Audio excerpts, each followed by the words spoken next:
예, 우리 욥기 개관 살펴보는 날인데요. 성경 한 구절 읽고 우리 욥기 개관 보도록 하겠습니다. 욥기 23장 10절 말씀. 잘 아시는 말씀인데 전체 주제와도 좀 비슷한 말씀이라 생각되어서 한 절 읽고 시작하겠습니다. 욥기 23장 10절 말씀. 예, 함께 봉독합니다. 그러나 내가 가는 길을 그가 아시나니 그가 나를 단련하신 후에는 내가 순금같이 되어 나오리라. 아멘. 예, 오늘 욥기 개관 살펴보는 날인데 여러 번 말씀드리지만 욥기 개관을 살피고 또 교리 공부를 하고 성경 역사의 배경들을 살피는 이유는 무엇인가라고 할 때 하나님께서 주신 성경 말씀을 바르게 이해하기 위함입니다. 내가 이런 것도 배웠고 저런 것도 배웠고 많이 한다라는 지식을 드러내거나 자랑스럽게 여기는 것이 아니라 하나님께서 주신 말씀을 바로 이해하기 위함인 것입니다. 그래서 하나님께서 어떠한 분이신지 또 우리에게 요구하는 바가 무엇인지를 내가 원하는 대로 해석하는 것이 아니라 또 성경 전체 성경을 통하여서 또 문맥을 통하여서 또 역사적으로 어떻게 이해하는 것이 바른 것을 깨달을 수 있도록 하는 것이고 또 성경을 잘 이해하는 목적은 무엇인가? 하나님에 대해서 바르게 이해할 뿐만 아니라 실제 우리의 삶으로 살아가는 것, 그것이 궁극적인 목표인 것입니다. 그래서 성경을 읽어가면서 하나님께서 우리에게 또 역사적으로 또 오늘날 또 우리에게 어떤 말씀을 하시는지 또 인격적인 교제 가운데 신앙생활을 잘 해나가야 될 것입니다. 이런 인격적인 교제가 없다고 하면 대단히 삶이 메마르고 힘들 수밖에 없는 것입니다. 오전에도 잠깐 살펴본 것 같이 욥도 하나님께서 왜 이런 일들을 허락하셨는지에 대해서 즉각적인 바로 대답하여 주시고 깨닫게 해주시지 않기 때문에 대단히 힘들었던 것을 보면서 또 하나님과의 인격적인 교제와 또 말씀의 풍성한 은혜 가운데 있을 때 우리가 만나는 다양한 환경 속에서도 잘 이겨나갈 수 있지 않을까 생각해 보는 것입니다. 그래서 오늘 욥기 개관을 살펴보면서 욥기를 어떻게 이해되는 것인가를 잘 배웠으면 좋겠고 또 한 달 동안 욥기를 읽어가면서 또 욥기가 주는 풍성한 은혜를 함께 나눌 수 있기 바랍니다. 여러분 갖고 계시는 5월 말씀일기 책자 10페이지 보겠습니다. 하나씩 읽어가면서 설명하겠습니다. 1번 책 제목이 있는데 이 책 제목은 주인공인 욥의 이름을 따서 붙여진 것입니다. 욥의 기록해서 욥기인데 욥이 무슨 뜻인가 라고 할 때 두 가지 어원에 따라서 이름을 해석할 수 있는데 아람어에서 나오는 아바의 기원을 둔다고 하면 회개하는 자라는 뜻이고요. 히브리어에서 나오는 아헤브라는 곳에서 이름이 나왔다고 하면 박해받는 자라는 뜻입니다. 정확하게 아람어에서 나왔는지 히브리어에서 나오는지는 알 수 없으나 이렇게 회개하는 자 또는 박해하는 자라는 어원을 갖고 있다라는 것을 참고적으로 알아주시면 되겠습니다. 그리고 2번 기록자 연대에 있는데 기록자 탈무드에 의하면 모세라고 되어 있고 현대학자 중에 어떤 학자들은 헤만이라는 사람도 있고 또는 잠언과 같은 지혜문으로 되어 있기 때문에 솔로몬이라는 주장도 있고 또 반스라는 학자는 욥이라고도 주장합니다. 그런데 각각의 주장이지만 정확하게는 알 수 없어서 미상, 기록자 미상으로 보는 것이 좋지 않을까 이렇게 받아들이고 있습니다. 그리고 기록 연대는 시대적 배경으로는 대략적으로 알 수 있습니다. 기록한 때는 정확하게는 알 수 없으나 이 배경이 전체 언제인지는 추측이 좀 가능합니다. 그때는 아브라함이나 이삭과 야곱 등의 활동 시기와 비슷한 족장 시대로 보는 것입니다. 그래서 족장 시대는 대략적으로 BC 2000에서 1800년 경이니까 그때쯤에 배경을 갖고 있다 이렇게 할 수 있습니다. 그런데 정확하게 기록된 것은 언제인지는 또 다양한 의견이 있다는 것을 참고로 알아주시기 바라고 아니 그런데 어떻게 아브라함이나 이삭과 야곱 등의 활동 시기와 비슷합니까? 라고 할 때 다음과 같은 근거 때문에 그렇습니다. 3번을 보겠습니다. 3번 보시면 그렇게 아브라함 시대 때쯤으로 이렇게 말할 수 있는 이유는 무엇인가? 첫 번째는 모세의 율법에 대한 언급이 없습니다. 율법에 의하면 어떻게 제사를 드리고 또 어떤 절기들이 나타나고 그런 내용들이 있어야 되는데 그런 내용들이 전혀 나타나지 않는다라고 하는 것을 보아서 모세 이전의 때라 이렇게 대부분의 사람들이 그렇게 생각하는 것입니다. 뿐만 아니라 욥이 산 그 기간을 볼 때 환난 이후에 140년을 살았던 것입니다. 그러니까 자녀 10명을 낳고 또 환난 이후에 140년을 또 낳았기 때문에 대략적으로 그가 산 수명은 200년 정도 된다라고 볼 때 이렇게 살았던 시대가 언제인가라고 할 때 아브라함 시대다라고 추측할 수 있는 것입니다. 실제적으로 아브라함은 175세, 이삭은 180세까지 살았기 때문에 족장 시대 때의 평균 나이와 비슷하게 생각해 본다 그러면 대략 2000년에서 1800년경이 아닌가라고 생각하는 것입니다. 그때 이후로 조금씩 평균 수명이 줄었기 때문에 그때까지 올라간다라고 할 수 있는 것입니다. 그래서 시대적 배경은 창세기에 나와 있던 아브라함, 이삭, 야곱 이렇게 족장 시대 때까지 올라간다라고 할 수 있겠습니다. 그리고 11페이지 보겠습니다. 11페이지 보면 공간적 배경, 시대적 배경은 대충 족장 시대라고 했는데 공간적 배경을 보겠습니다. 1장 1절에서 보시면 욥에 지금 어디 살았는가라고 할 때 우스 땅이라는 것을 알 수 있습니다. 우스 땅에 욥이라 불리는 사람이 있었는데 라고 표현됐기 때문에 그렇습니다. 우스 땅이 언제인가 정확하게는 알 수 없으나 성경에 우스라는 지역이 욥기만 나오는 것이 아니라 예레미야와 예레미야 애가에 나오는 것을 확인하게 됩니다. 그래서 나오는 예레미야와 예레미야 애가에 나오는 우스라는 지역이 이 욥기에 나오는 우스와 같다고 하면 에돔일 가능성이 대단히 높은 것입니다. 어떻게 그렇게 말할 수 있는가? 제가 한번 읽어보겠습니다. 예레미야 25장 19절부터 20절입니다. 제가 찾아서 읽어드리겠습니다.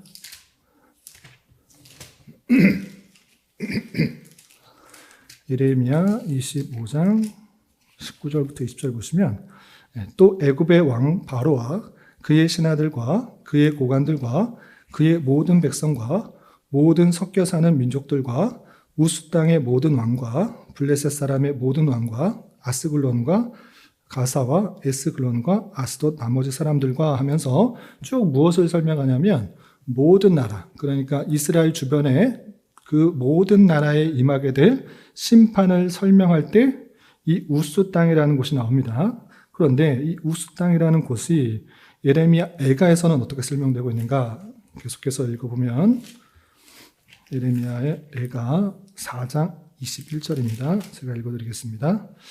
우스 땅에 사는 딸 에돔아 즐거하며 기뻐하라. 잔이 내게도 이를지니 내가 취하여 벌거벗으리라 라고 표현이 있습니다.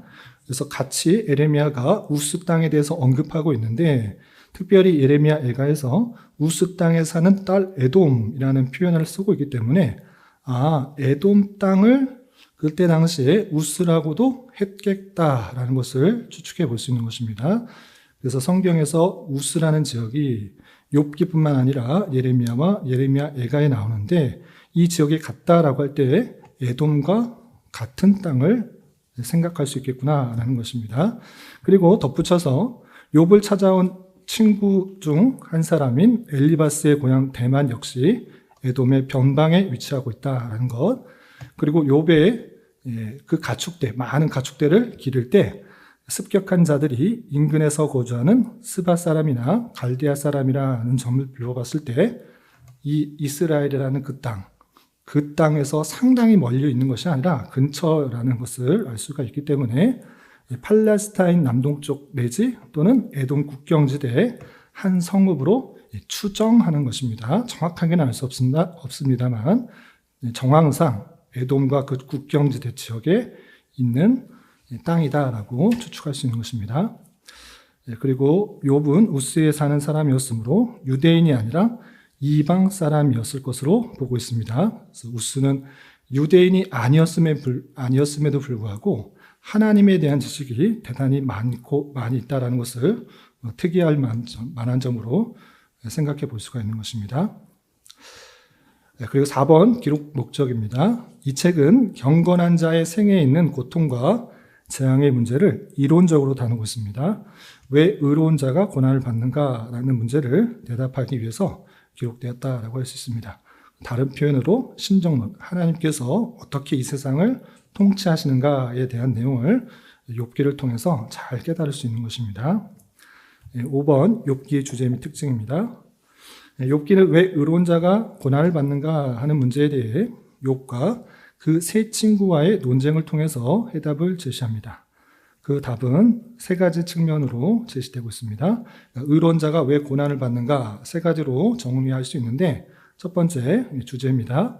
하나님께서는 우리의 영혼을 경건하고 정화시키고 강화시키는 수단으로 고난을 허락하실 수 있다. 중요한 표현입니다. 하나님께서 우리 택하신 백성을 경건하고 또 정화시키고 강화시키는 수단으로 고난을 허락하시기도 한다라는 그런 표현이고요. 두 번째 주제는 하나님께서는 그가 베푸신 복과 복에 상관없이 우리의 예배를 받기에 합당하신 분이다라는 것입니다.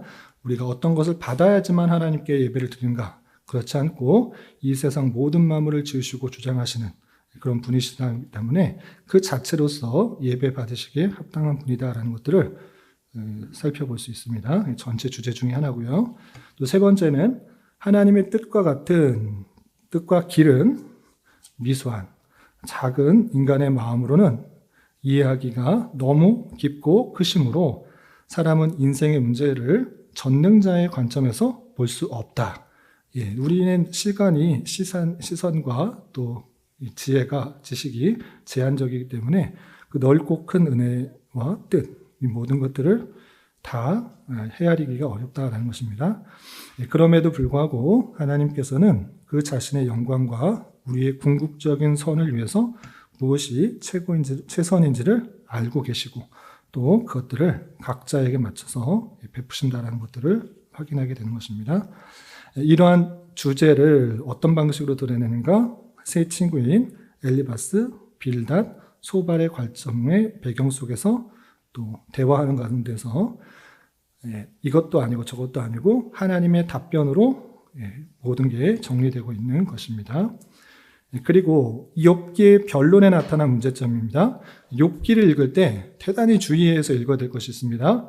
오늘 오전의 말씀에서도 욥기 3장을 읽어보면 대단히 인생이 비관적이고 또 사는 것이 무엇인가 허무한 것처럼만 느껴집니다. 앞뒷 문맥 다 생각하고 욥기라는 그 주인공이 생일에 대해서 저주하고 또 고난에 대해서 차라리 죽는 것이 좋겠다. 죽으면 다 평안과 또 안식 가운데 있을 텐데 평등과 안식과 평안 가운데 있을 텐데 내가 지금 이렇게 고난 가운데 있는 것이 정말 모르겠다라고 대단히 비관적이고 불평하는 것처럼만 느끼게 되고 또 세 친구의 얘기를 들어보면 욥이 잘못한 것 같고 잘못했기 때문에 그런 고난을 받는 것 같습니다.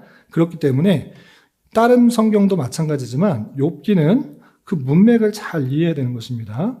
욥기의 한 부분만을 띄어서 오늘날에 그냥 바로 적용하거나 그것에 대한 잘못된 이해와 표현들을 바로 적용하는 것은 잘못된 것입니다. 그래서 욥기를 읽을 때 그 변론을 들으면서 주의해야 되는 것이 있는데 어떤 문제점이 있는지 몇 가지를 살펴보겠습니다. 세 가지가 나왔는데 첫 번째는 12페이지 맨 위에 있는 것처럼 하나님의 주권적 계시에 둔감하게 반응하며 이야기하고 있다는 것입니다. 욥의 친구들은 모두 당대에 뛰어난 석학들이었습니다. 그냥 친한 친구들이 온 것이 아니고 그 주변에 뛰어난 학식을 갖고 있는 그 말하는 것을 보면 대단한 학식을 갖고 있는 사람이라는 것을 알 수 있습니다. 또 누구 못지않게 여호와의 신앙에 열의를 갖고 있는 그런 모습들로 있는 것입니다. 그러나가 중요합니다. 그들의 그 변론 가운데 있어서 자기가 알고 있는 수준에 있어서 그런 평가를 하고 또 내용을 말하고 있지만 하나님의 심오한 지혜는 오직 계시 의존에 의존한 사색에 의해서 획득할 수 있다는 사실에 대해서는 둔감하였다라는 것입니다. 그러니까 자기가 알고 있는 경험하고 있는 정도의 수준을 가지고 욥을 위로하고 있지만 그것이 정말 하나님께서 그러한가? 그렇지 않다라는 것입니다.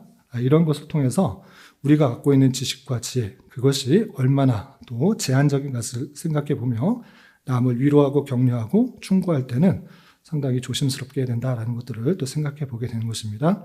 어쨌든 욥의 세 친구들이 하는 그런 변론들에 있어서 하나님의 주권에 의한 그 사색을 주권 계시에 의존한 사색에 의해서 하는 것이 아니라 자기의 경험과 아는 정도 수준에서 그렇게 말하고 있다라는 특징이 있습니다.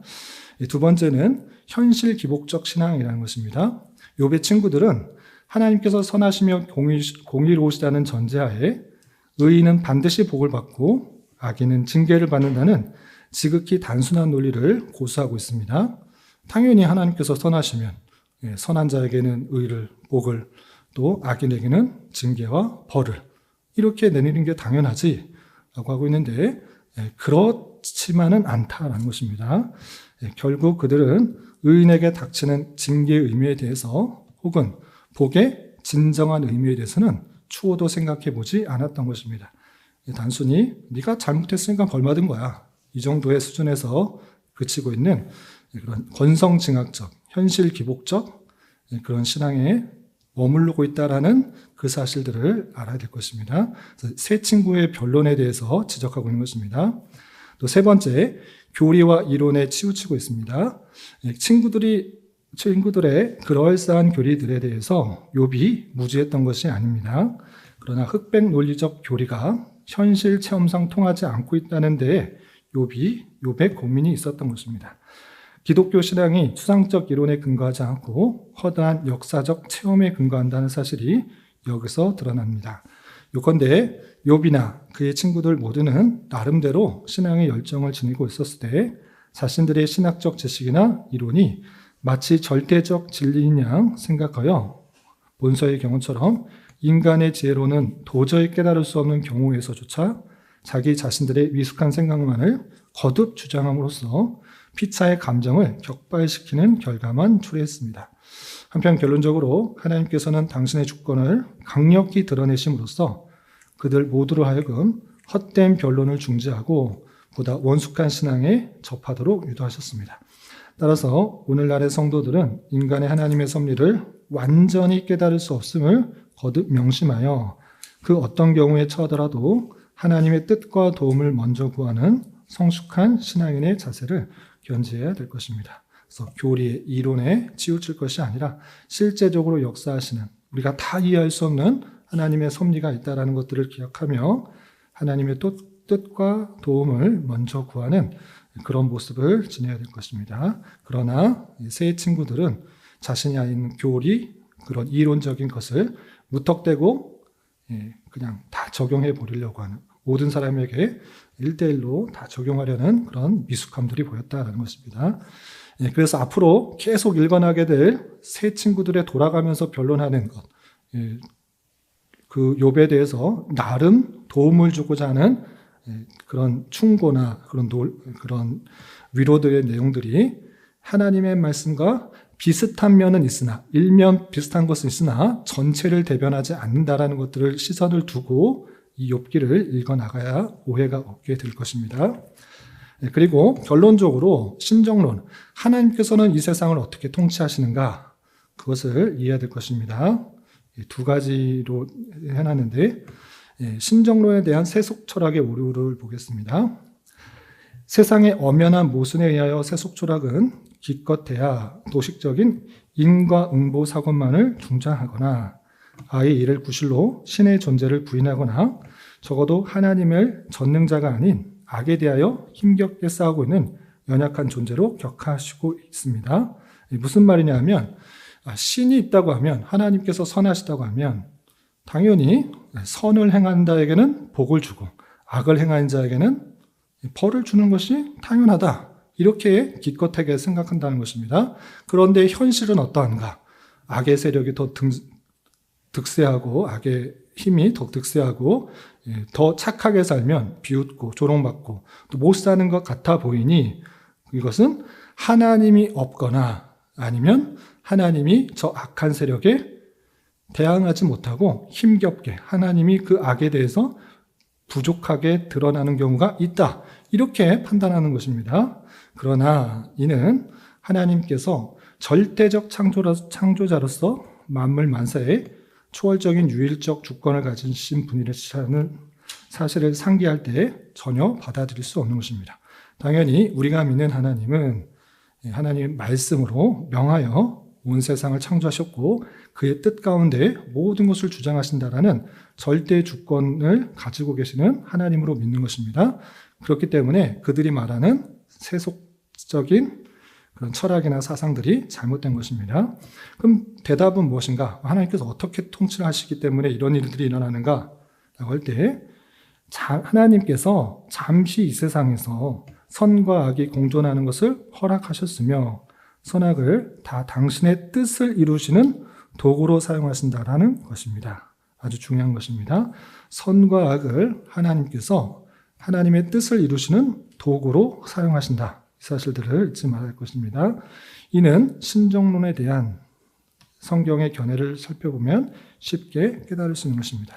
하나님께서 힘과 능력이 없으셔서 악을 없애지 못하시는 것이 아니고 또 우리에게 닥치는 여러 고난과 환난과 역경을 없애지 못하시는 것이 아니고 그 모든 것을 주장하여서 하나님의 선하신 뜻을 이루시는 도구로 사용하신다.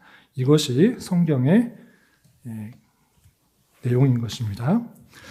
그리고 신정론에 대한 성경의 답변. 그러면 이 땅의 고통은 하나님께서 그럼 만드셨는가? 악한 것은 하나님께서 만드셨는가? 그러면 그 악한 것들은 도대체 왜 놔두시는가? 그것에 대한 답변을 보도록 하겠습니다. 첫 번째, 고통, 악, 이런 것들이 어떻게 드러나는가? 근본적인 책임은 누구에게 있는가라고 할 때 하나님께서는 인간을 결코 죽음이나 질병으로 고통받는 존재로 창조하지 않으셨습니다. 왜 우리 이 세상이 악한가? 하나님께서 계시다면 저렇게 악과 고통과 슬픔과 어려움들이 왜 동장하는가? 라고 할 때 하나님께서 그렇게 하신 것이 아니라 우리는 창세기 통해서 확인하게 된 것입니다.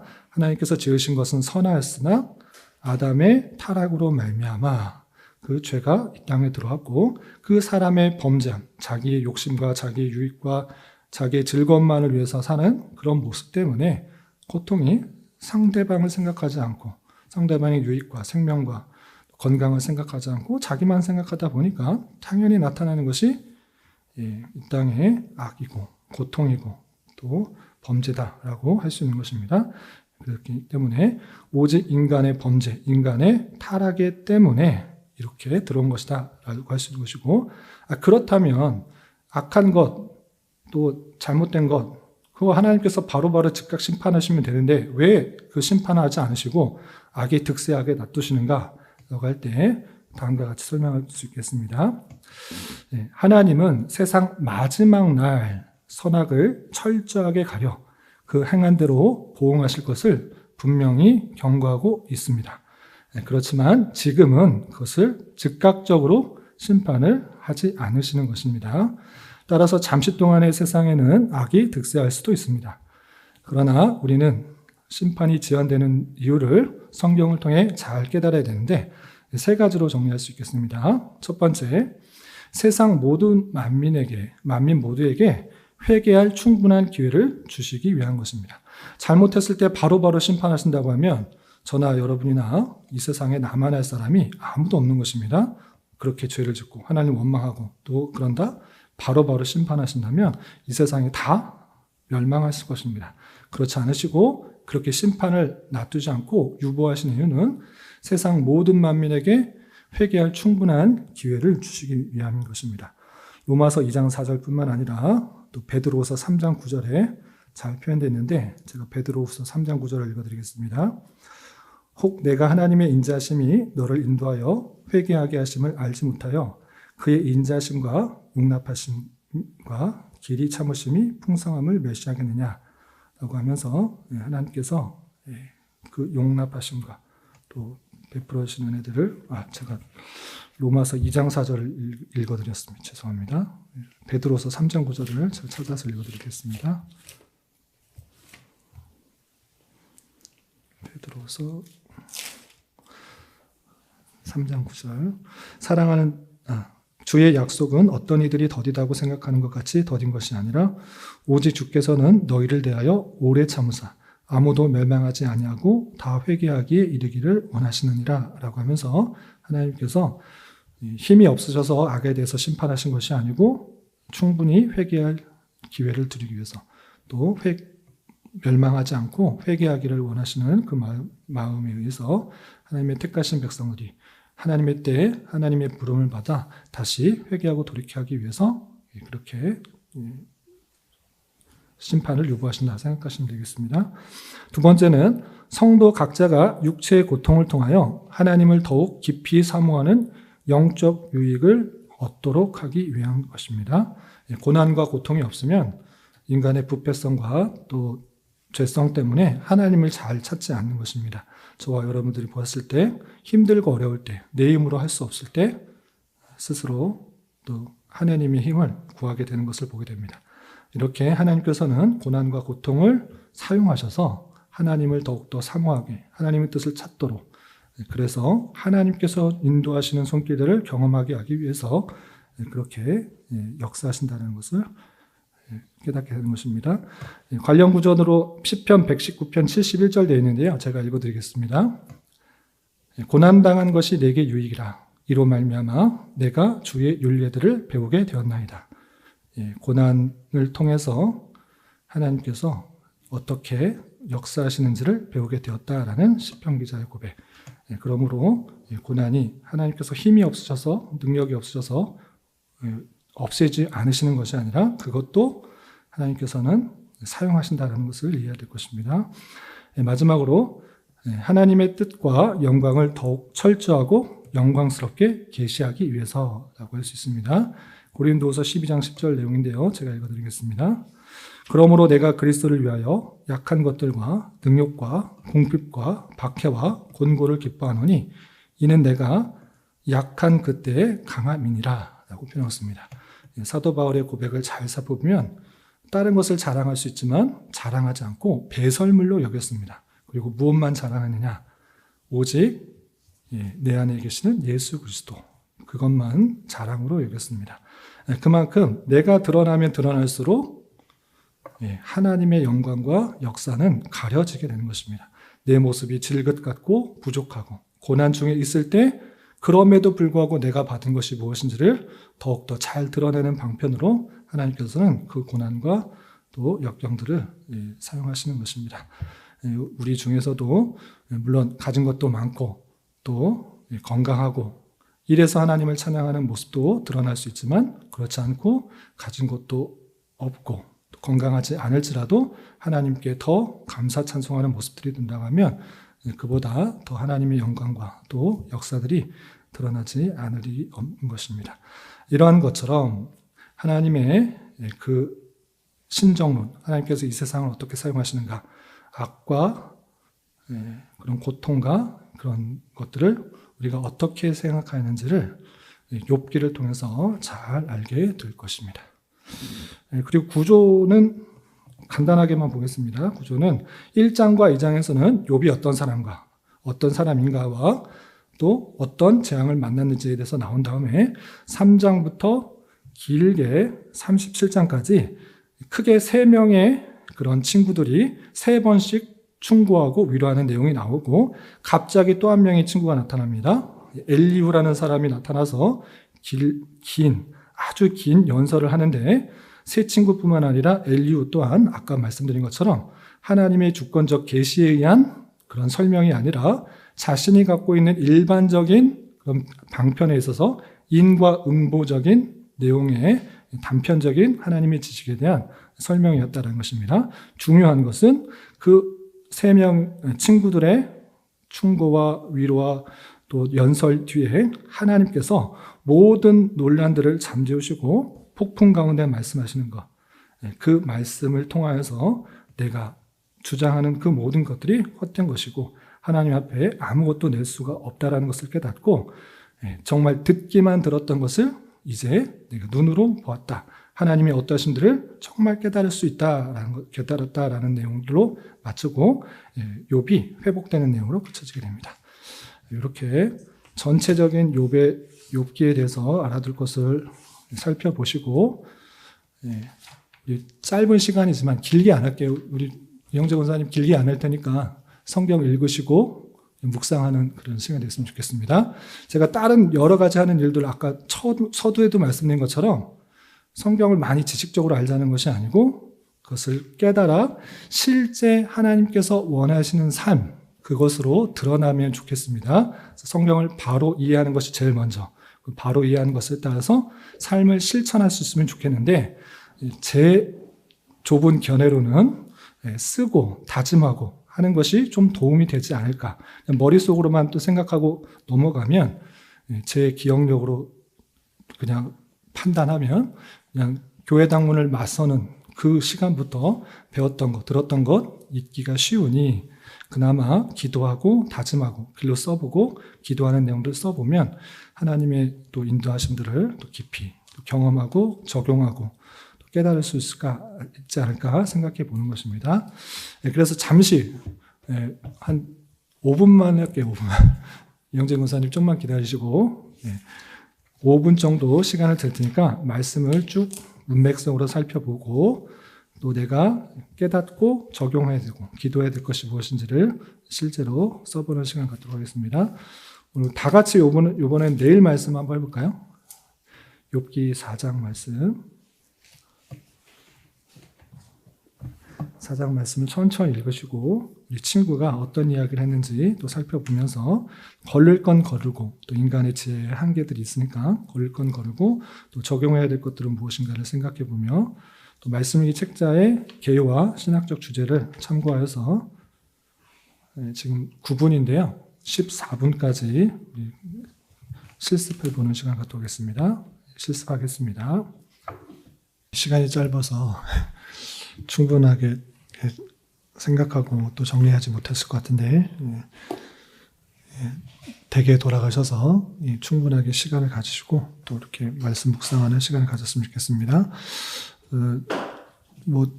요즘 매스컴이 너무 발달해서 쇼츠 프로그램이나 볼 것들이 너무 많아서 하나님과의 인격적인 또 경건의 시간을 갖기가 대단히 힘들어졌는데 그럼에도 불구하고 가장 귀한 시간을 하나님 앞에 드리기로 다짐을 하고 또 하나님의 말씀을 묵상하고 그때대로 살아가려고 적용하려고 하는 노력들을 경주했으면 좋겠습니다.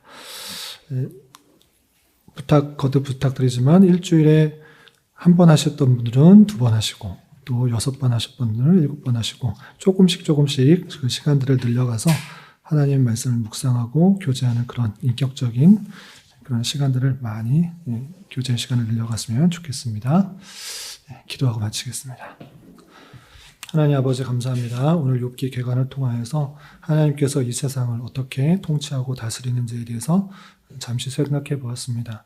하나님께서 그 주권 가운데 이 세상 모든 만물을 주장하여 주실진데 또 선뿐만 아니라 악까지도 사용하셔서 하나님의 선하신 뜻을 이루신다는 것을 곧게 믿게 하시고 당장에 나타나고 있는 악과 불의와 또 고통들에 대해서 너무 낙마하거나 좌절하지 말고 또 하나님께서 이것을 통하여서 더욱더 하나님을 찾고 의지하며 하나님께서 원하시는 성도를 훈련시키고 또 연단시키는 방편으로 삼는 줄 알아 더욱더 우리가 훈련되어 가기를 기뻐하며 즐거워하며 또 하나님의 선하신 손길들을 경험할 수 있도록 인도하여 주시옵소서.